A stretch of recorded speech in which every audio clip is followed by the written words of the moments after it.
Sa Diyos tayo magtiwala at lubusang maniwala, pagkat ang Kanyang kalinga sa ating mga ngasiwa ng may puspos na pagkatao. Sa ngalan ng Ama at ng Anak at ng Espiritu Santo. Amen. Ang pagpapala ng ating Panginoong Hesukristo, ang pag-ibig ng Diyos Ama, at ang pakikipagkaisa ng Espiritu Santo naway sumainyo. At sumayon. Mga kapatid, aminin natin ang ating mga kasalanan upang tayo maging marapat umanap sa banal na pagdinig.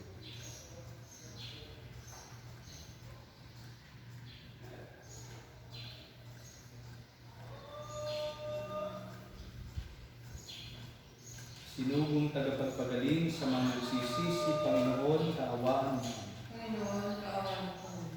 Dumating na tagapag-anyayang mga makasalanay magsisi, Kristo, kaawaan mo. Kristo, kaawaan mo. Nakalaplo ka sa kanan ng Diyos Ama para ipamagitan kami, Panginoon, kaawaan mo. Panginoon, kaawaan mo. Kaawaan tayo ng makapangyarihang Diyos, patawarin tayo sa ating mga kasalanan at patnubayan tayo sa buhay na walang hanggan. Amen. Manalangin tayo. Ama naming makapangyarihan, gawin mong aming mapangatawan ng sundin ang loob mo upang sa pagdami namin at pagiging kalugod-lugod sa iyo, ang iyong sambayanan ay umunlad araw-araw sa pamagitan ni Hesukristo, kasama ng Espiritu Santo, magpasawalang hanggan. Amen.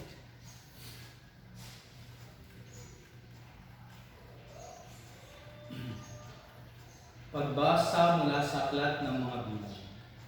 Noong mga araw na iyon, mula sa bundok ng Hor, nagpatuloy ang mga Israelita patungong dagat ng mga tambok upang lihisan ang Edom.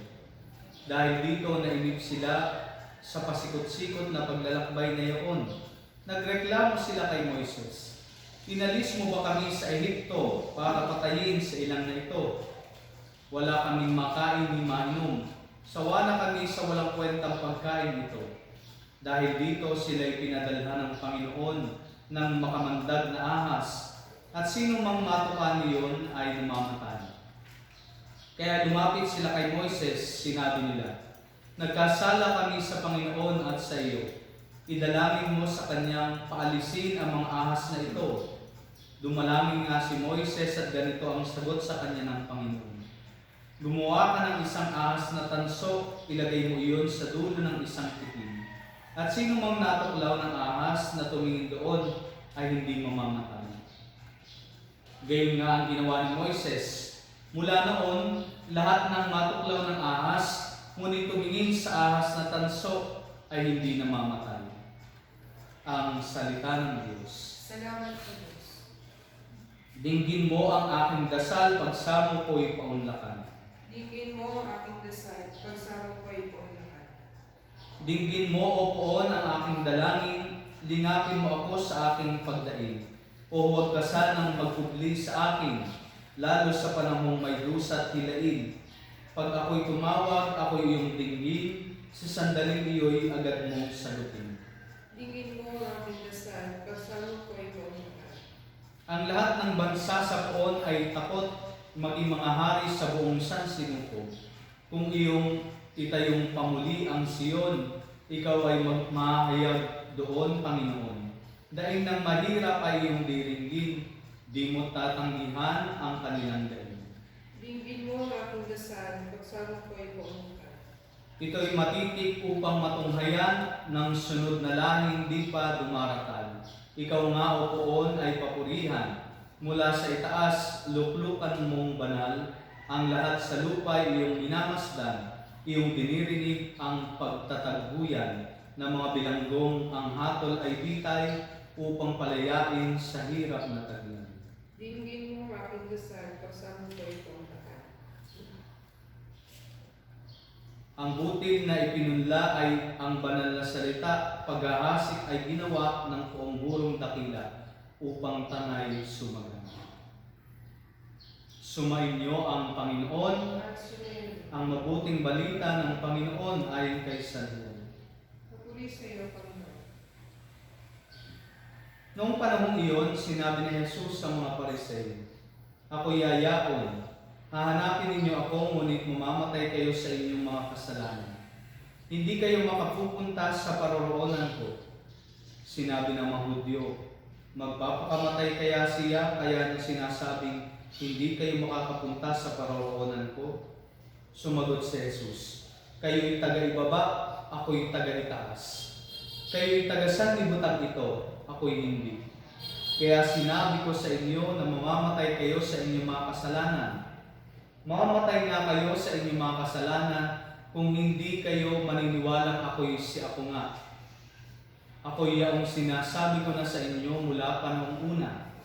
Marami akong masasabi at maihahatol laban sa inyo. Ngunit totoo ang sinasabi ng nagsugo sa akin, at ang narinig ko sa kanya ang ipinahayag ko sa sanlibutan."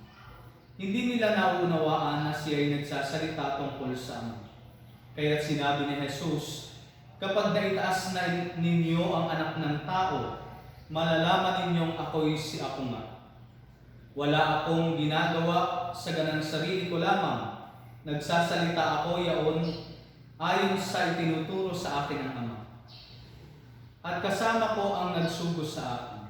Hindi niya ako iniiwan, sapagkat lagi kong ginagawa ang nakalulugod sa Kanya.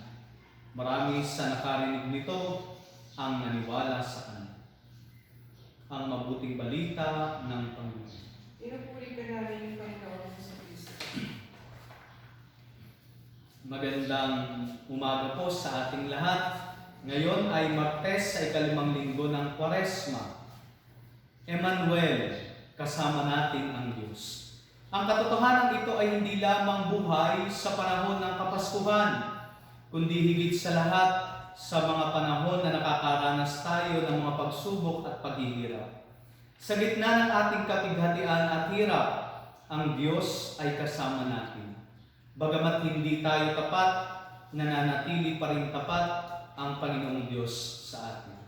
Ito ang makikita natin sa ating mga pagbasa, sa ating unang pagbasa, nang dahil sa kapalaluan ng mga Israelita, sa kanilang pagrereklamo sa Panginoon, ay nagpadala ang Panginoon ng mga makamandag na ahas, at ang sino mang matuklaw nito ay agad na mamatay. Dahil dito ay nagsisi ang mga Israelita at lumapit kay Moises. At sa pagsusumamo ni Moises, tinulungan ng Panginoon ang kanyang bayan. Ibinili niya kay Moises na gumawa ng ahas na tanso at ilagay sa itaas ng isang tikin. Ito ay itataas at ang sino mang matuklaw ng ahas, ngunit tumingin sa ahas na tanso, ay hindi mamamatay. Sa gitna ng takot at kamatayan, ang Diyos ay nanatiling mapagligtas sa kanyang bayan. At ang kwentong ito ay, sabi nga, prefiguration, tumutukoy sa kung ano ang mangyayari sa ating Panginoong Hesus sa Ebanghelyo. Ipinapahayag ni Jesus ang pagsalungat at pagtalikod sa kanya ng mga Pariseo. Ngunit sa kabila ng kanilang di pagsampalataya sa kanya, ipinahayag pa rin niya na siya ay siya na nga. Ang tunay na pagkakakilanlan na siya ay nagmula sa Diyos. Ang mga katagapon ito, yung lagi nating naririnig, no? I am who am, o ako'y si Ako nga, ay nagpapakita ng tinatawag nating eternal presence, no? Eternal presence na pinaniniwala ang attribute ng Diyos.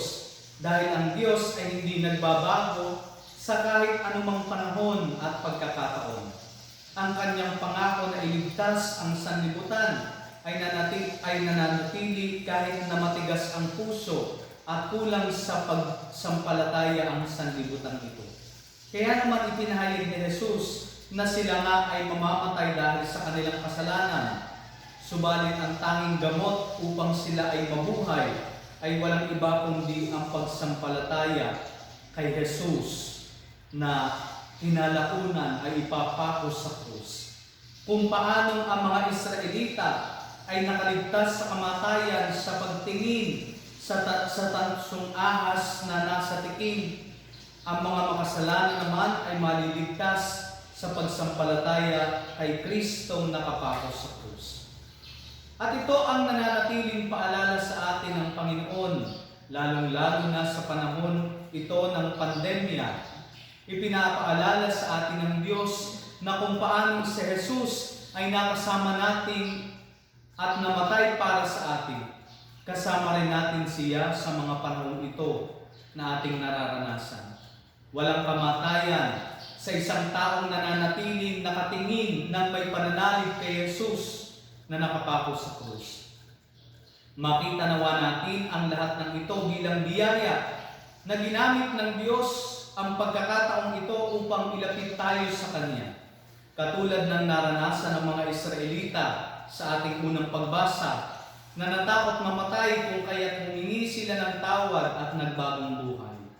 Ang Diyos ay patuloy pa rin humihimok sa atin na bumalik sa Kanya upang magkaroon ng buhay at buhay na walang hanggan. Sapagkat kahit sa ganitong pagkakataon ng ating quarantine, kahit sarado ang simbahan at hindi tayo makadalo sa misa, kahit wala ng mga posisyon at pagdiriwang ng liturhiya kasama ang mga tao, nananatiling kasama natin ang Diyos, kasama natin si Jesus. Tandaan mo, ang iyong pananampalataya ay hindi lamang nakaangkla sa simbahan. Higit sa lahat, ito ay dapat bumubukal sa iyong personal na ugnayan kay Jesus. Dahil si Jesus na nananahan sa iyong puso ang palaging magpapaalala sa iyo, Emmanuel, tunay na kasama natin, kasama mo ang Diyos. Pagpalain po tayo.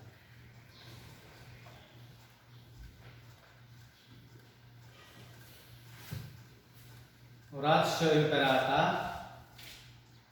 Diyos Ama namin, lumalapit kami sa iyo para sa aming kahilingan na kami ay iyong proteksyonan laban sa COVID-19 na kumitil na ng maraming buhay at nakaapekto na sa sangkatauhan. Nananalangin kami para sa iyong biyaya, para sa mga taong inatasan na pag-aralan ng kalikasan at ang sanhi ng virus na ito. Gayon din upang mapahinto ang patuloy nitong paglaganap. Gabayan mo po ang mga inatasang mga laga sa kalusugan na kanila namang magampanan ang kanilang tungkulin ng buong husay at may malasakit. Gabayan mo po ang mga kawani ng pamahalaan at ang mga nasa pribadong institusyon sa kanilang paghanap ng lunas upang masugpo ang epidemyang ito. Ipinapanalangin namin ang lahat ng mga naapektuhan, nawa ay hilubin mo po ang kanilang karamdaman. Ipagkaloob mo po nawa sa amin ang iyong biyaya upang kami ay patuloy na makagawa ng kabutihan para sa lahat at makatulong sa lahat ng mga nangangailangan. Ipinapanalangin po namin ito sa pamagitan ng aming Panginoong Jesucristong anak mo, na nabubuhay at nag-aahari kasama ng Espiritu Santo, magpasawalang hanggan. Amen. Maria, aming ina at tulong ng mga Kristiyano, Panalangin mo kami. San Rafael Arcangel, Panalangin mo kami. San Roque, Panalangin mo kami. San Lorenzo Ruiz, Panalangin mo kami. San Pedro Calungsod. Panalangin mo kami.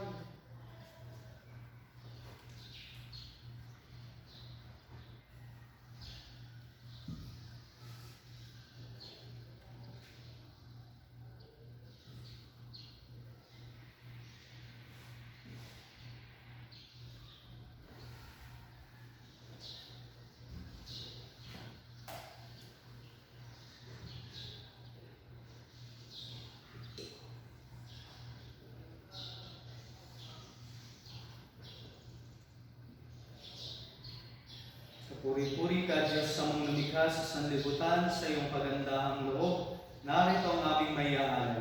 Mula sa lupa at bunga ng aming paggawa, ang tinapay na ito para maging pagkain ng bibigay mo. Napuri-puri ang buong may kapal, kaya at kailanman.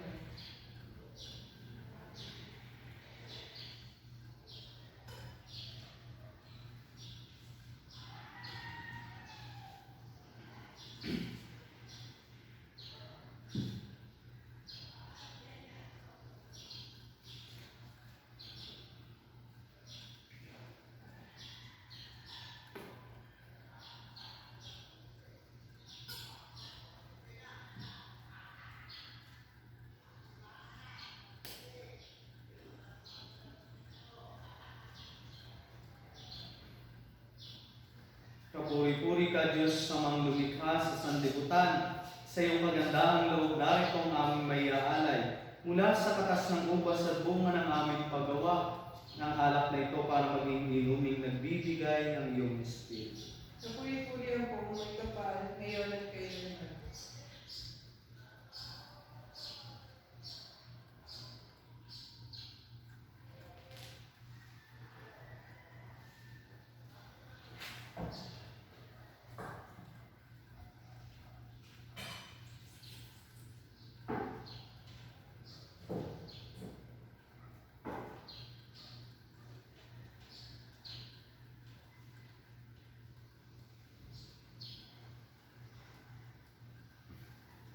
Manalangin kayo mga kapatid upang ang pag-aay natin ay kalugdan ng Diyos Ama makapangyarihan. Ang nagpinawa ng Panginoon itong paghahalin sa iyong mga kamay, sa kapurihan niya at karangalan sa ating kapakinabangan at sa buong sambayan at iyong banal.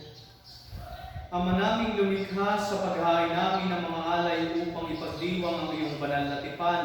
Patawarin mo ang aming mga kasalanan at itaguyod mo ang lunggati ng aming kalooban. Sa pamagitan ni Jesucristo, kasama ng Espiritu Santo, magpas sa walang hanggan. Amen. Sumainyo ang Panginoon. At sumayon, Itaas sa Diyos ang inyong puso at diwa. pinarasa namin sa Panginoon. Pasalamatan natin ang Panginoong ating Diyos. Marapat na siya ay pasalamat. Ama naming makapangyarihan, tunay nga marapat na ikaw ay aming pasalamatan sa pamagitan ni Jesucristo na aming Panginoon. Sa aming kusang pagtitiis ng hirap, tinutulungan mong aming may tumpak ang kinamihas ng pagsalungat sa pananagutang iyong iniatas. Sa aming pagtulad sa anak mong mahal na nagpakasakit para sa tanan, ang pagsisikap namin iyong kinalulugdan at ang pagpapakabuti namin iyong ikinararangan. Kaya kaisa ng mga anghel na nagsisiawit ng papuri sa iyo, nang walang humpay sa kalangitan, kami nagbubunyi sa iyong kadakilaan. Santo, Santo, Santo, Panginoong Diyos ng mga hukbo, napupuno ang langit at lupa ng kadakilaan mo. Hosana sa kaitaasan. Pinagpala ang naparirito sa ngalan ng Panginoon. Hosana sa kaitaasan. Ama naming banal, ikaw ang bukal ng tanang kabanalan. Kaya't sa pamagitan ng iyong Espiritu, gawin mong banal ang mga kaloob na ito upang para sa aming maging katawan at dugo ng aming Panginoong Jesucristo. Bago niya pinagtiis ang pusang loob na maging handog, hinawakan niya ang tinapay. Pinasalamatan kaniya. Pinaghati-hati niya iyon. Iniabot sa kanyang mga alagad at sinabi, tanggapin ninyong lahat ito at kanin. Ito ang aking katawan na ihahandog para sa inyo.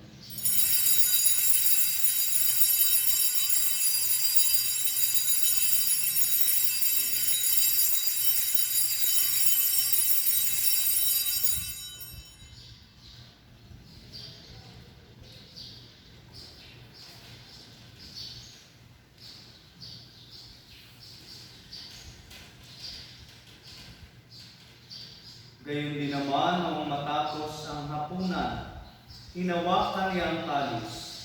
Muli kanyang pinasalamatan. Iniabot niya ang kalis sa kanyang mga alagad at sinabi, tanggapin ninyong lahat ito at inumin. Ito ang kalis ng aking dugo, ng bago at walang hanggang tipan. Ang aking dugo na ibubuhos para sa inyo at para sa lahat sa ikapagpapatawad ng mga kasalanan. Gawin ninyo ito sa pag-alaala sa akin.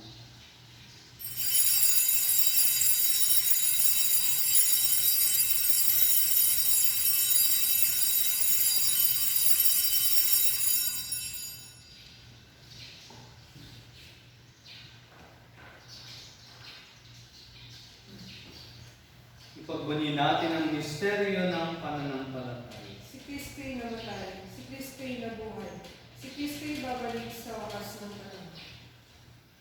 Ama, ginagawa namin ngayon ang pag-alala sa pagkamatay at muling pagkabuhay ng iyong anak, Kaya tiniaalay namin sa iyo ang tinapay na nagbibigay buhay at ang kalis na nagkakaloob ng kaligtasan. Kami nagpapasalamat dahil kami yung minarapat na tumayo sa harap mo para maglingkod sa iyo. Isinasamo namin kami magsasalo-salo sa katawan at dugo ni Kristo ay mabuklod sa pagkakaisa sa pamagitan ng Espiritu Santo. Ama, lingapin mo ang iyong simbahang laganap sa buong daigdig. Puspusin mo kami sa pag-ibig. Kaysa ni Francisco na aming Papa, ni Buenaventura na aming Obispo at ng Tanang Kaparian. Alalahanin mo rin ang mga kapatid naming nahimlay na may pag-asang sila'y muling mabubuhay, gayon din ang lahat ng mga puno.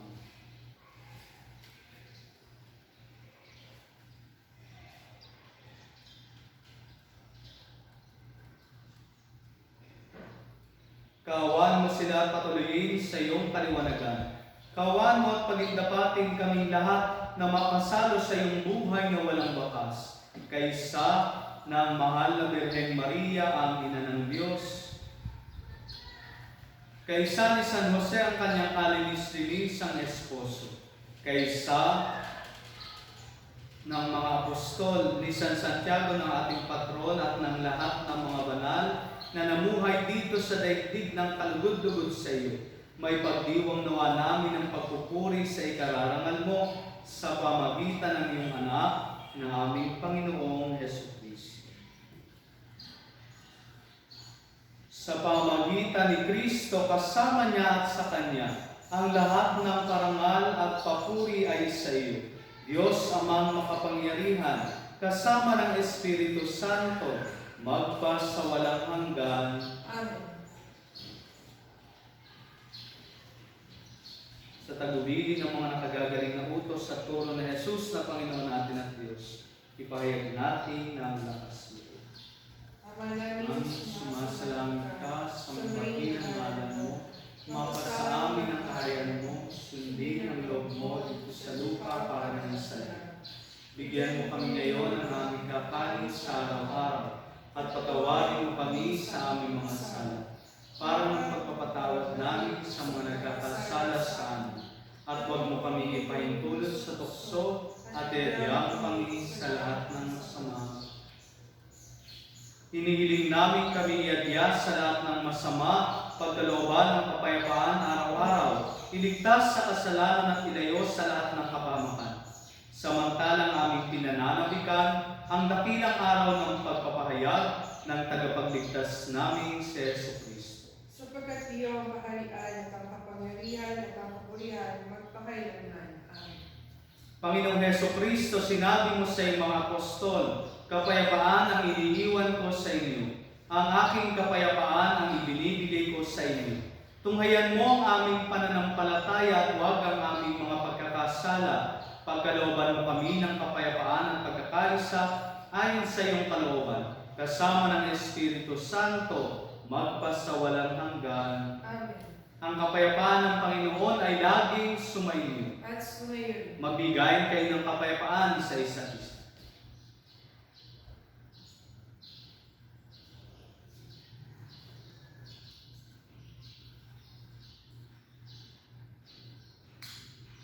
Kordero ng Diyos na nag-aalis ng mga kasalanan ng sanlibutan, maawa ka sa amin.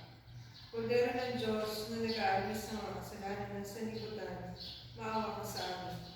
Kordero ng Diyos na nag-aalis ng mga kasalanan ng sanlibutan, ipagkaloob mo sa amin ang kapayapaan.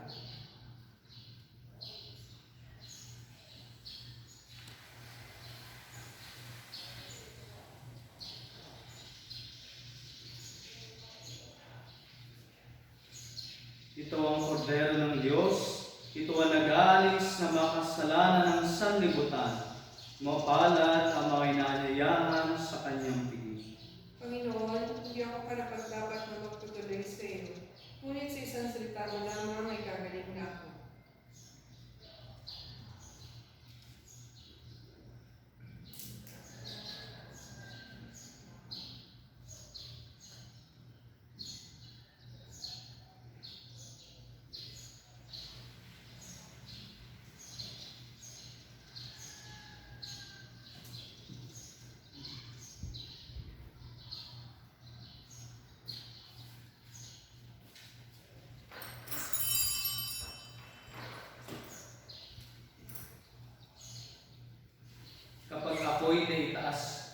Aakitin ko ang lahat na nagsilapit ng wagas upang aking mailigtas, sabi ng poong Mesiyas.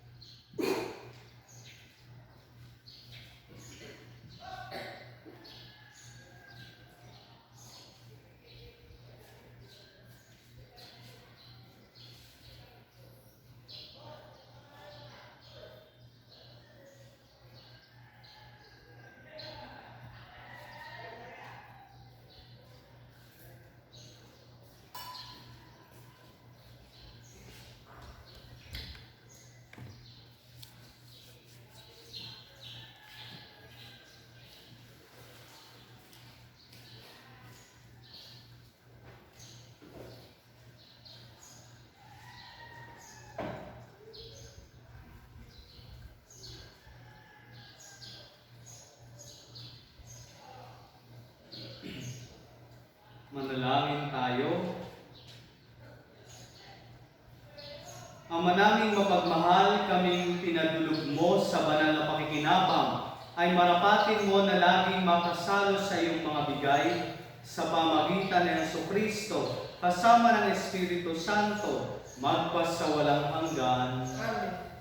Sumainyo ang Panginoon At sumayo rin. at naway pagpalain kayo ng ating dakila at makapangyarihang Diyos, ang Ama at Anak at Espiritu Santo. Amen.